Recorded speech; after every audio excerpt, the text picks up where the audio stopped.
जोरदार तालियों से उनका स्वागत करिएगा। तालियों में कमी ना आए।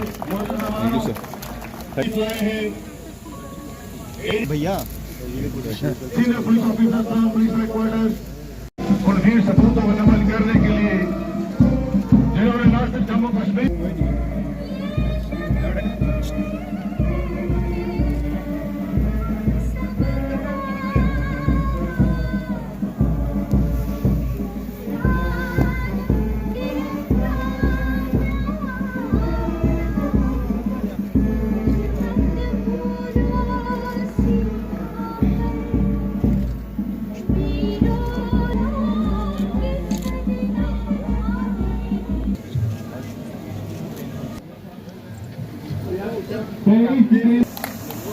भाई मुझे एक बार दोबारा से उसी क्षेत्र में उन्होंने विकी लेवल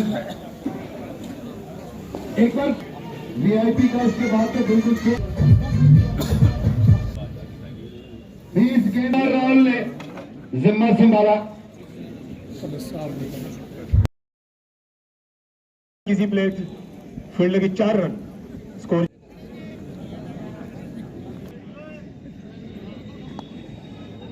लक्ष्य तरफ खेल और ये लॉन्ग ऑफ पे खेला और 1 रन हासिल किया। कि रन 9 विकेट शेषन के हाथ में है और इस तरह से खेला। वहां पर क्या एक रन या दूसरे रन लेना चाहते थे लेकिन वापस 12 रन चाहिए इस मैच को जीतने के लिए।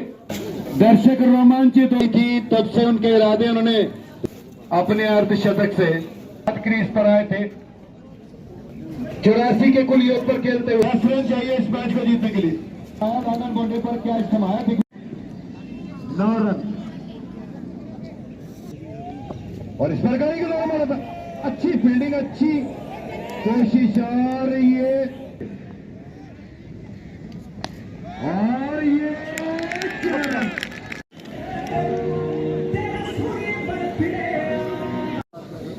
Techno class packaging private limited सामने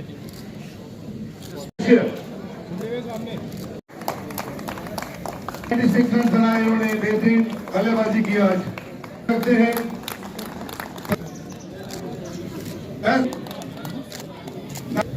रनर्स अप के लिए करते हैं श्री अजीत बाबा प्रेसिडेंट इंडस्ट्रियल एसोसिएशन कठुआ। इस टूर्नामेंट का मुख्य अतिथि यहाँ तशरीफ लाए उनकी खिदमत में समारोह में हार्दिक स्वागत करता हूँ। इस अवसर पर उपस्थित हमारे स्पॉन्सर्स, अन्य पुलिस अधिकारी, सिविल एडमिनिस्ट्रेशन के अधिकारी, जिले के पुलिस, शहीदों के परिवार व जिले के अन्य नागरिक व दर्शकों का पुलिस कठुआ और शहीद वेलफेयर कमेटी की ओर से स्वागत करता हूँ। सर, यह टूर्नामेंट वर्ष 2010-11 में शहीद DSP Manjeet Singh memorial cricket tournament के रूप में शुरू हुआ। वर्ष 2012 में जेएनके पुलिस भी इसमें शामिल होगी और अब यह पुलिस और शहीद वेलफेयर कमेटी इसका आयोजन करती है। इस वर्ष यह 12वां संस्करण है और इस टूर्नामेंट में न केवल स्थानीय खिलाड़ी हिस्सा लेते हैं बल्कि अन्य राज्यों के रणजी व आईपीएल के खिलाड़ी भी आते हैं। यह नॉर्थ जोन का एक बड़ा टूर्नामेंट बन गया है और युवा प्रतिभाओं को निखारने का मंच बन गया है।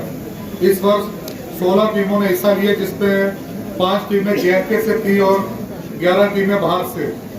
टूर्नामेंट में 12 लाख रुपए से अधिक के पुरस्कार वितरित किए जाते हैं जिसमें कार बाइक शामिल है। अंत में मैं ज्यादा समय न लेते हुए एक बार फिर डीजीपी सर का शुक्रिया अदा करता हूं कि उन्होंने अपने अति व्यस्त शेड्यूल से बहुमूल्य समय निकाला और यह इस कार्यक्रम की शोभा बढ़ाई। आमंत्रित करते हैं। जम्मू कश्मीर पुलिस हमारे बहादुर शहीदों के बलिदान को कभी नहीं भूल सकती और हमारे शहीद परिवारों की देखभाल करना हमारा कर्तव्य है।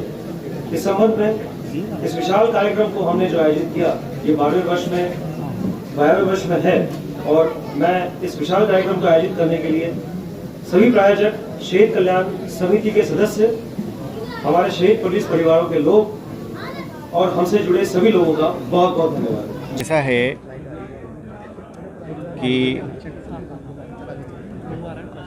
शहीदों का जहाँ तक खाली यादगार के सवाल नहीं है, एक ठोस सब्सटेंटिव सपोर्ट की जहाँ तक बात है तो यकीनन जे.एंड.के पुलिस की जो सीनियर लीडरशिप है, अभी जैसे मैंने पिछले दिनों में डीजीपी की चार्ज लेने के बाद मुझे इस चीज़ की गहरा एहसास हुआ कि शायद जे.एंड.के पुलिस एक ऐसी फोर्स है जहाँ पे सरकार की तरफ से जो मदद मिलती है, केंद्र सरकार की तरफ से जो मदद मिलती है, उसके अलावा जे.एंड.के पुलिस की अपनी जो परिवार है, उन लोगों ने अपनी कंट्रीब्यूशन से जो वेलफेयर फंड बनाया है, इस सब को इकट्ठा करके एक कमिटमेंट है कि हर पुलिस पर्सोनेल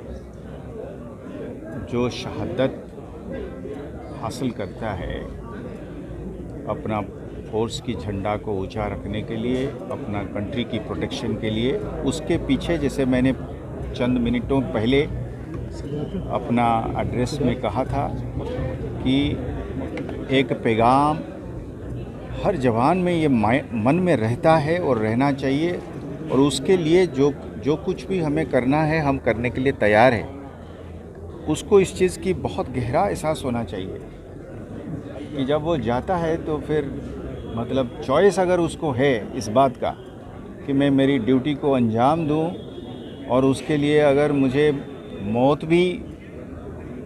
मौत का भी सामना करना पड़े, मैं चॉइस के बीच में मौत का सामना करना चाहूँगा ना, बल्कि प्रेरणा इस चीज़ की मोटिवेशन के लिए जिस तरीके की सपोर्ट है वो हम उसमें बिल्कुल पीछे नहीं हटेंगे।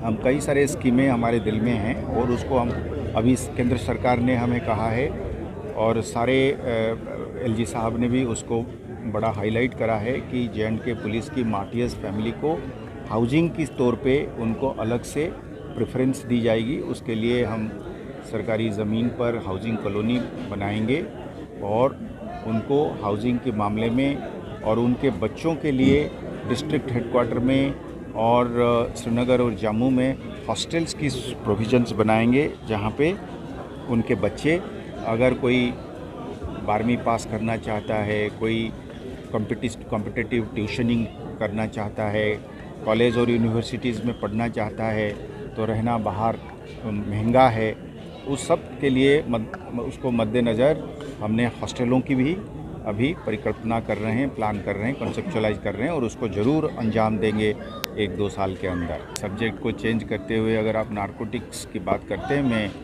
ये आखिर सवाल होनी चाहिए आपकी, क्योंकि मुझे फिर वापस जानी है। पर देखिए ऐसा है, नारकोटिक्स में जब भी बात करता हूँ पूरे सीनियर लीडरशिप में, अभी इस चीज़ में कोई आपको मिलेगा नहीं जे.एंड.के पुलिस में सीनियर लीडरशिप में जो इस चीज़ को प्रायोरिटी पे नहीं देता है।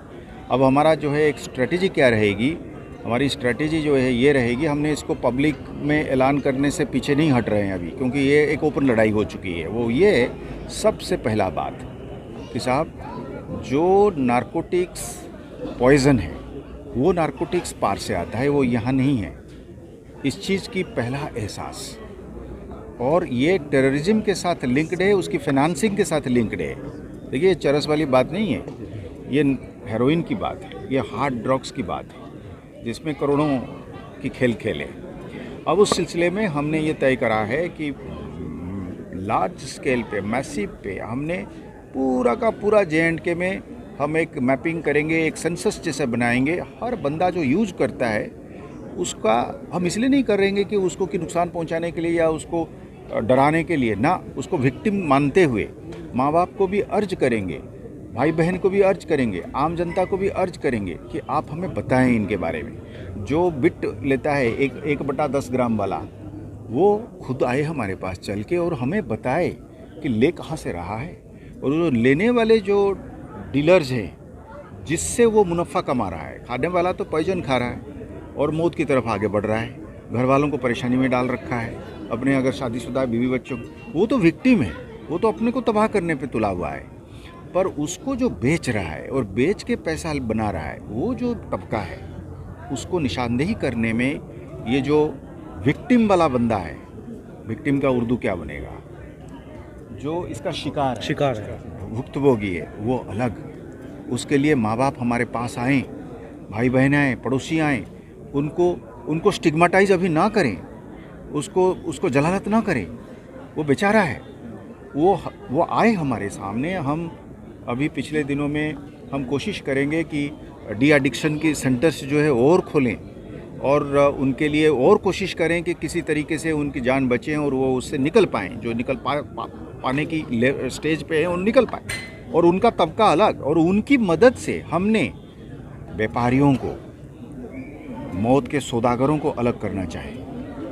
तो वो हमने जैसे मिलिटेंटों को अभी हमने क्लासिफाई किया हुआ है, terrorist class A, class B, class C, इसी तरीके का हमने नारकोटिक्स डीलर्स ए, बी और सी, और फिर आप देखिएगा जनाब, हमने ए को और बी को और सी को उसी तरीके से पेश आएंगे, नास्तो नबूद करेंगे उनको। कानून की हर हथकंडे तो नहीं कहूँगा, हथियार कहूँगा, इस्तेमाल करेंगे जनाब। हम आवाम की पूरी ताकत चाहते हैं हमारे पीछे, मीडिया का भी चाहते हैं, हमने जुडिशियल कम्युनिटी के भी चाहते हैं। हम जाएंगे, अलग से तौर पे जाएंगे, हम मीटिंग करेंगे अपना चीफ जस्टिस साहब के साथ, और जो ऑनरेबल जजेस हैं डिस्ट्रिक्ट लेवल के, इसको एक जंग के तौर पे ले जाएंगे, इसको एक अभियान के तौर, इसको कैंपेन, मिलिट्री कैंपेन के लेवल पे हम इसको लड़ेंगे जनाब।